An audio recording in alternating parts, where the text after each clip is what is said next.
Robbing kim? Robbim Alloh. Dining qaysi? Dinim Islom. Payg'ambaring kim?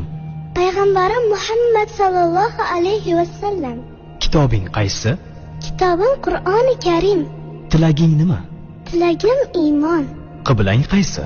Qiblam Kabatulloh. Millating qaysi? Ibrohim Halilulloh millatidanman. Kimning mazhabidansan? Imom Azam Abu Hanifa mazhabi. Do'stlaring kim? Do'stlarim chahor yorlar. Ular kimlar? Abu Bakr Siddiq, Hazrati Umar, Hazrati Usmon, Hazrati Alidir. Qachondan beri musulmonsan? Al-Misoqdan beri. Al-Misoq nima? Alloh taolo ruhimizni yaratib, ulardan va'da olgan kun. E'tiqoding qaysi?